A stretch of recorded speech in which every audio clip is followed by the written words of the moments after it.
All right, AP World. I'm going to run you through about half an hour or so here of some Unit 8.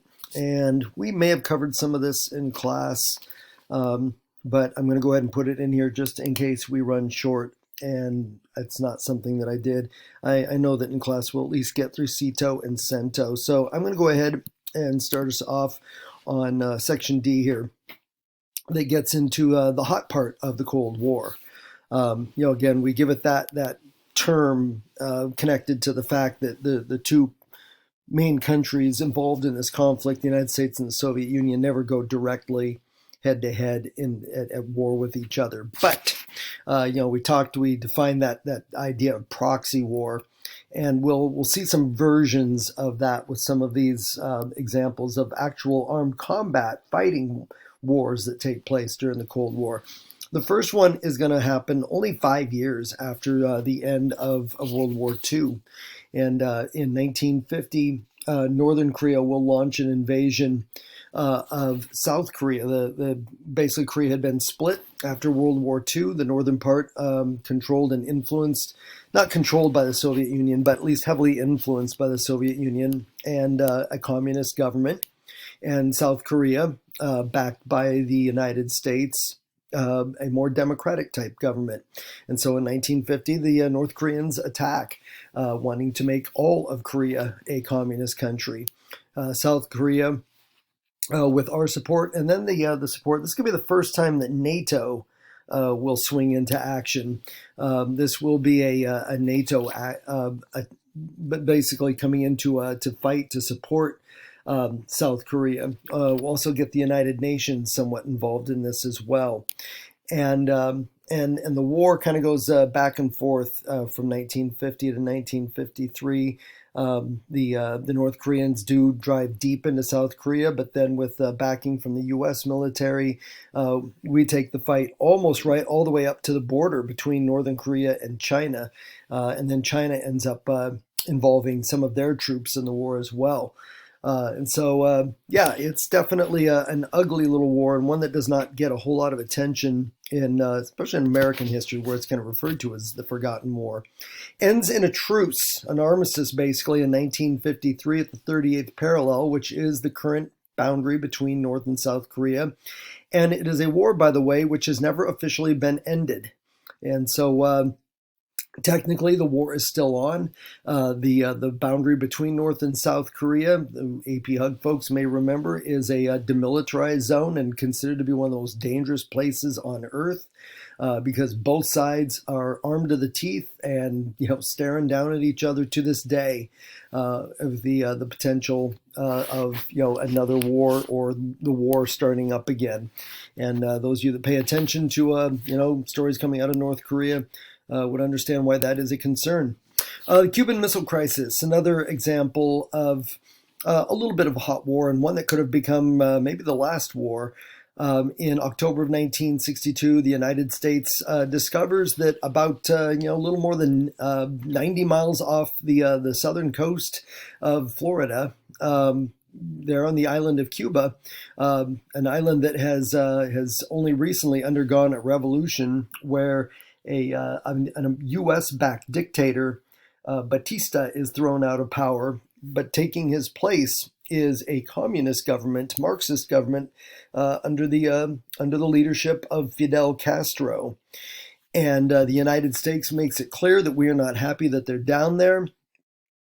In 1961, the United States sponsors an attempted invasion of Cuba using a lot of Cuban exiles and people who had fled the country when the communists took over. That attack is a failure and a major embarrassment to the United States. The very following year, 1962, we discover through spy flights over Cuba that they are, with the direct help of the Soviet Union, they are putting in nuclear weapons missile sites in Cuba. aiming those missiles at the United States, and suddenly putting the United States in direct danger of nuclear weapons that up to that point we didn't have to worry about. By 1962, while we had developed interballistic missiles that could travel from continent to continent, the accuracy and things like that were still in their infancy. And so to have nuclear weapons aimed at us this close to our country put the entire basically eastern seaboard, including our capital, at high risk. Our reaction to it was to tell the Soviet Union to get the missiles out, and at the same time we encircled Cuba with our naval ships. Basically, what we tried to find terminology that didn't sound too I guess aggressive. We announced to the world that we were placing a quarantine around Cuba while the Soviet Union decided what they were going to do about this. It took a lot of negotiating, but what comes to be known as the Cuban Missile Crisis, about almost 2 weeks, where the world kind of teetered on the edge. Implicit was with this crisis was the idea that the United States was not going to stand by and let these missiles just stay in Cuba aimed at the U.S., and that we would do something about it. And there were significant fears that this was the beginning of the end, that this was going to trigger that nuclear war that had been kind of hovering over us ever since we had found out the Soviet Union had the technology to build their own bomb. And high tension, which is, like I said, broken about a little short of 2 weeks later, 13 days. And a peaceful solution is agreed upon. The Soviet Union takes the missiles out of Cuba and takes them back to the Soviet Union. At the same time, we remove a bunch of nuclear missiles that we had set up with the invitation of the Turkish government that we had set up in Turkey and named it the Soviet Union. If you think of it in the Soviet Union perspective, they saw missiles very close to their country aimed at them, U.S. missiles, and they saw themselves pretty much just kind of, tit for tat. You do it there, and we're going to do it here. So both sides in the end said, okay, we'll both withdraw our missiles. A very, very near miss in terms of World War III.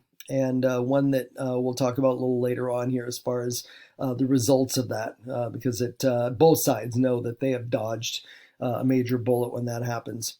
Another example of a Cold War fight that started as more or less a proxy war, but then turned into a real disaster for the United States was the Vietnam War. The French had fought against the Vietnamese, basically what they termed as rebels. Vietnamese people that rose up against the French when it was still a French colony. By about 1956, the French, finding that they could not defeat these rebels, basically bailed out of Vietnam, gave up their colony, and pretty much said, we're out of here, we're done with it. The United States, once we realized these rebels are communist and receiving some aid from communist China, and some from the Soviet Union, we step in our policy of containment, and we're kind of thinking the same thing even up there with the Korean War, that this is all about containing the spread of communism, and so in Vietnam is quite simply this: we have this fear, what is known as the domino theory, and that is if we just stand by and let Vietnam become an entirely communist country, then it'll just spread throughout Southeast Asia. Next Cambodia will go, then Laos, then Thailand, and it'll just one country after another, after another, after another, and pretty soon all of Southeast Asia will be joining China, and we'll have just Asia almost overwhelmingly under communist control. And so we start off in a proxy position supporting first of all, I'm getting ahead of myself. Vietnam does very similar to Korea. They kind of end up divided. North Vietnam under communist control, South Vietnam under a very, very shaky democratic type government, kind of corrupt democratic government. But the United States, they're going to support what's there, and so they do. We first supply weapons and tactical advice and even training to the South Vietnamese military. But when they can't seem to get their war under control and are losing ground to the North Vietnamese by the early to mid 1960s. 1965 is the big year there that you see when we start sending U.S. combat troops over to Vietnam. And we'll reach our peak on that about 1969, 1970 in terms of the number of U.S. troops involved in this war. But when it's all said and done in 1975, we don't surrender, but we get out of the war without achieving our goal. 1975, the capital of South Vietnam, Saigon, falls, and Vietnam does become a full communist country at that point. Vietnam War represents the first basically military conflict the United States gets involved in and loses, in effect does not win. And is a war that ends up kind of casting a real long shadow over the United States. We're not a country that was used to dealing with that kind of a failure. On the flip side of it, the domino theory that had motivated part of our reason for getting involved does not happen. The rest of Southeast Asia, I think Cambodia flirts a little bit with communism, but it doesn't stick. And the other countries, it doesn't happen. And so the domino theory proves to be a bad theory. All right. A couple other conflicts we can throw in here. Angola, which is an African country. And this is another one of those that kind of has like overtones of, a post-colonial, post-imperialistic kind of a fight. Angola gets its freedom. But this also gets into the United States and the Soviet Union taking elements of the Cold War to Africa. Actually, there was really no part of the world, including here in the Americas, that was completely immune to the Cold War. In Africa, the United States was dangling offers of assistance, as well as the Soviet Union doing the same, to try to create allies, in the African continent. And Angola ended up fighting a war that ranged for, you got it there, over 25 years before it finally came to an end. And I mean, it even went beyond the Cold War about another 10 years. And so that would be an example. And then I mentioned Central America, what comes to be known as the Contra Wars. This is taking place in Nicaragua. And you have the Sandinistas there that are backed by the Soviet Union, and then the Contras that are backed by the United States. On the surface, it looks kind of like a civil war, political revolution that breaks out and all that sort of thing. But the reality is it's another element of the Cold War, and much more of a direct. I would say both Angola and the Contra War look far more like proxy wars. Like I said, Vietnam started as a proxy war, and then pretty soon, we get directly involved. Even though those countries that were supporting North Vietnam never did get directly involved. Angola and the Contra Wars are a little more pure in terms of, there's plenty of support and money coming from both sides, but neither side ever gets completely, totally directly involved in the fighting that goes on there. Okay, so just some examples to have in there. All right, nuclear weapons and the Cold War. Let's pick this one apart. One of the things that is going to happen as a result of the Cuban Missile Crisis is the agreement by both the United States and the Soviet Union to place a treaty on the testing of nuclear weapons. This kind of gets into the whole area of, people beginning to, all through the late 40s and into the 1950s, the testing of nuclear weapons was going on all over the place. The United States was making constant use of parts of the Pacific after we kind of, basically wore out the southwestern part of our own country. And by this time we know the risks involved in nuclear testing. We know that this, every time we detonate one of these nuclear weapons, that we are putting, basically toxins into the environment and into the atmosphere. and the test ban treaty is trying to get some common sense into the way that weapons are going to be tested. I mean, you fast forward to nowadays, and most nuclear weapon tests, when they happen underground, and in large part that is done underground, yeah, to minimize the radioactivity and things like that getting into the atmosphere, getting into the jet stream and being spread around the world. So again, it's partly a reflection of what happens with the Cuban Missile Crisis and a little bit more cooperation there. This is a treaty that both the United States and the Soviet Union agreed to. Okay, the Nuclear Non-Proliferation Treaty. This one's a little controversial, depending on, I guess, who you might be. But this was an agreement in 1968 that those countries that had nuclear technology, and by 1968 we're talking about a club of 5, maybe 6 countries: United States, Soviet Union. I think the British and the French have it by then. The Chinese have it by then. I mean, it's still a small club. Rumors that Israel, that will start popping up soon enough. Those kinds of things. So what this is a treaty is that we're going to try to keep the club limited to just the countries that are already in it.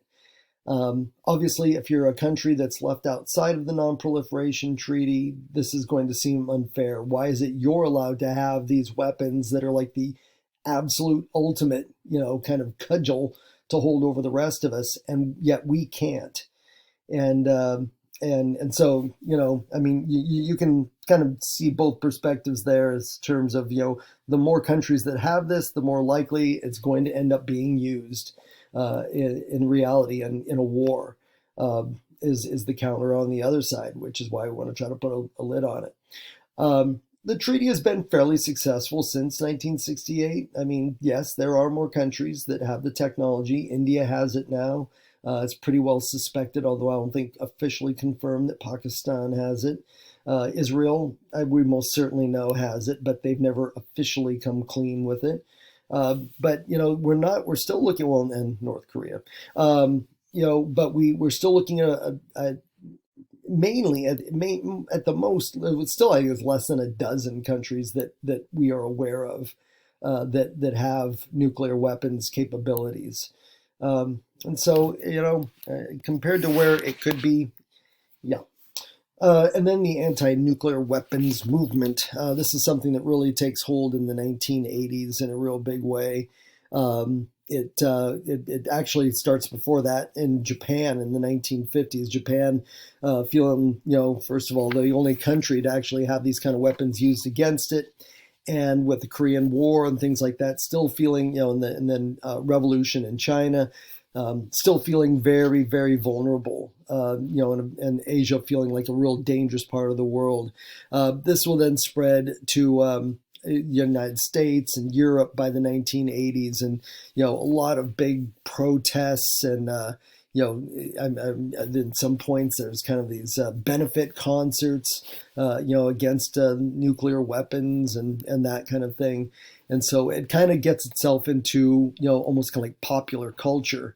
Is that we've created this capability of destroying mankind, and trying to work towards, depending on your point of view, whether it's possible or impossible, but to try to get all countries to the realization that if we want to survive as a species, everyone needs to do away with this kind of weaponry. I don't know. It's 2023, and it's looking all the more nowadays like we need it, given some of the international challenges we face. All right.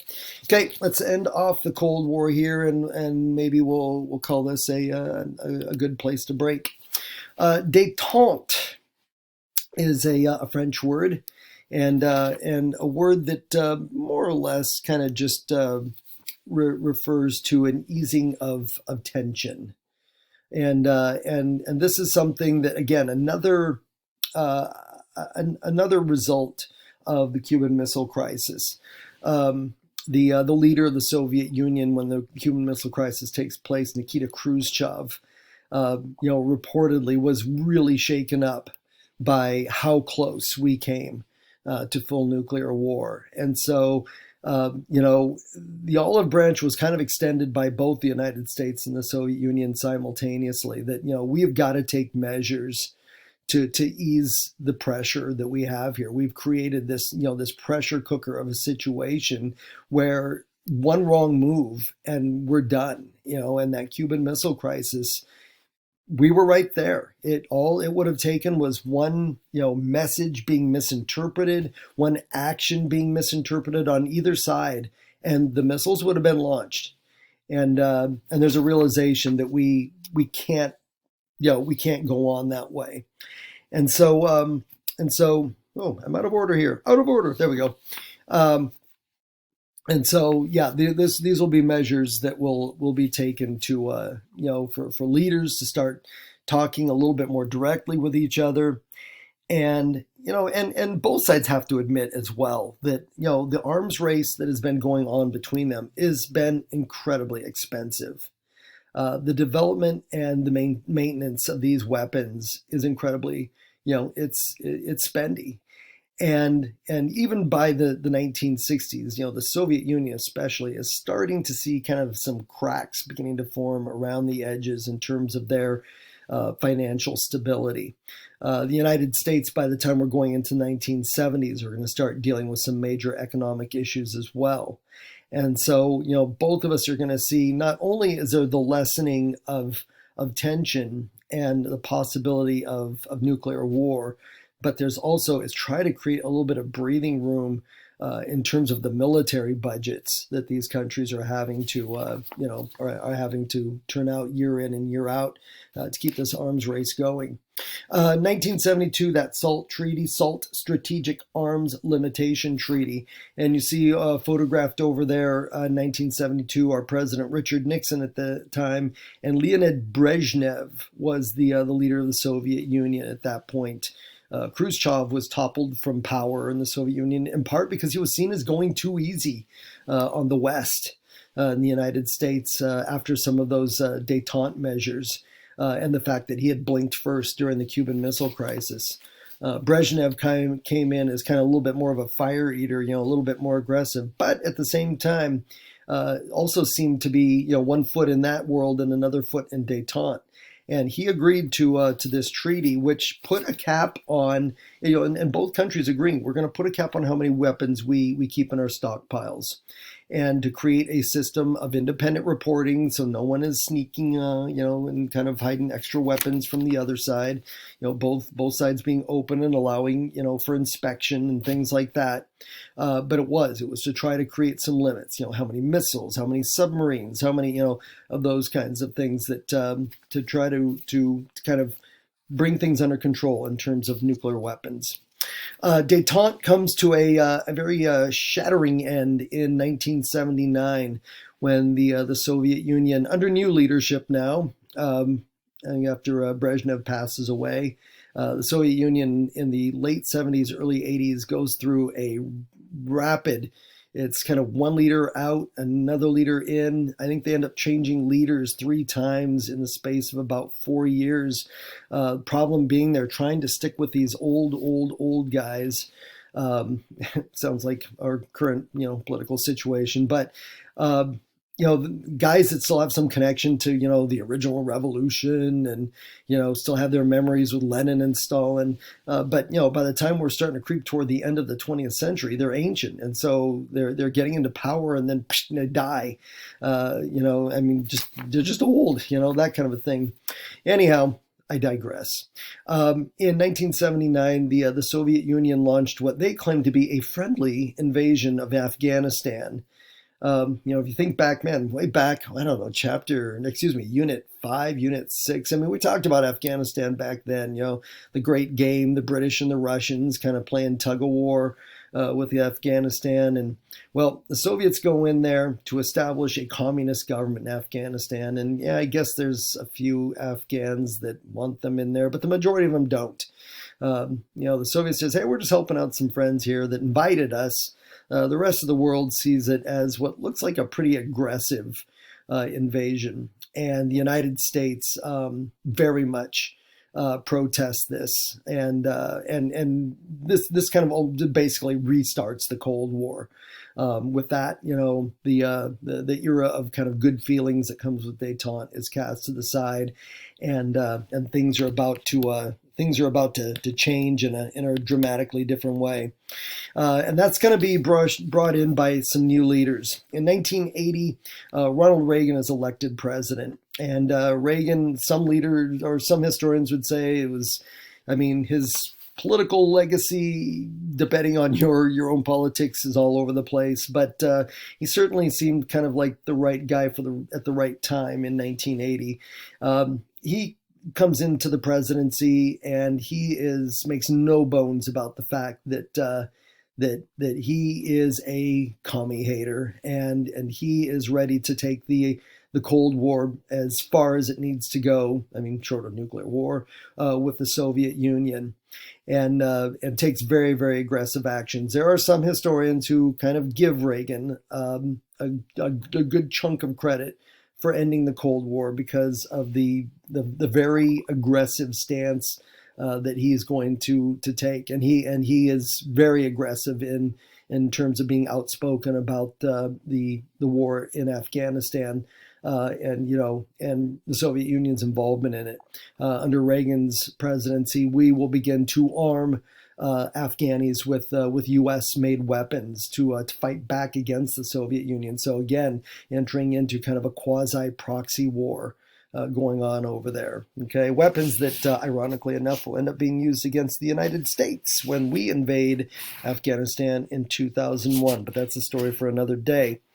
The other leader is going to come in a little bit later than Reagan. 1985, Mikhail Gorbachev will, again, and this is the guy who comes in after this string of old geezers that are brought in and then promptly die.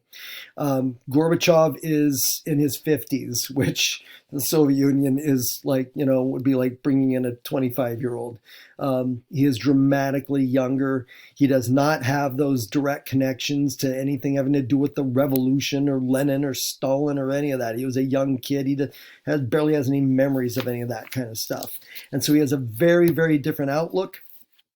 And he is going to bring in what a lot of people are going to see as a very much a breath of fresh air to the Soviet Union. Okay, hint, hint. You see the picture over there on the far right of Gorby and Reagan. Looks like they're sharing a joke or something. Yes, that's what's going to be coming. With Gorbachev, we're going to get the introduction of perestroika and glasnost. Okay, these are his two, basically his agendas, kind of initiatives that he brings in. And perestroika is kind of this restructuring of the Soviet government, and especially of Soviet economy. By the 1980s, the Soviet economy is really beginning to strain, really beginning to have some problems. And part of it is because of the high cost of the war that they're fighting in Afghanistan. Not on top of, they're supporting all of those satellite states, all those Eastern European countries. They are still having to maintain their military in terms of just, the arms race, and even with the treaties that we have, it's costly. And the Soviet economy looks like it is straining almost to the breaking point. And so perestroika is a series of reforms that Gorbachev brings in to try to basically to save the Soviet economy. And then glasnost is basically a I guess you could call it philosophy almost, wherein the Soviets will now take a more open stance in terms of the West.